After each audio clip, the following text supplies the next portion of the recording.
السلام علیکم ورحمۃ اللہ وبرکاتہ۔ معزز ناظرین، تعلیم و تعلم یوٹیوب چینل پر آپ کا استقبال ہے۔ سلسلہ نمبر 162، سوال نمبر 1، غزوہ بدر میں کفار کے پاس کتنے اونٹ تھے؟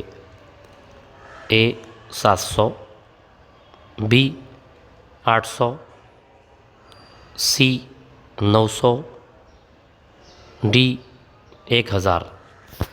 غزوہ بدر جس میں کفار بڑی تیاری کے ساتھ آئے تھے اور غرور و تکبر کے ساتھ وہ آئے تھے، اس میں ان کے پاس 700 اونٹ موجود تھے۔ آپشن اے درست جواب۔ اور وہیں مسلمانوں کے پاس صرف 70 اونٹ تھے۔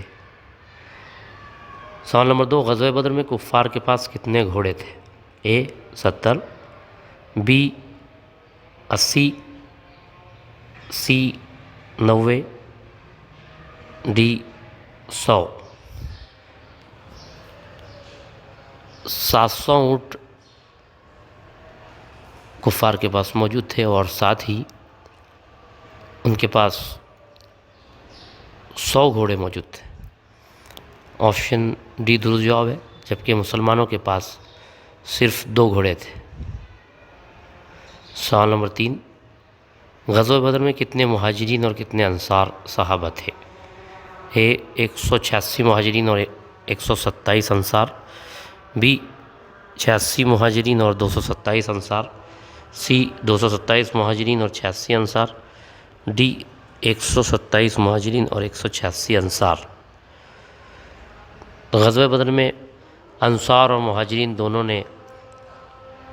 دونوں صحابہ موجود تھے۔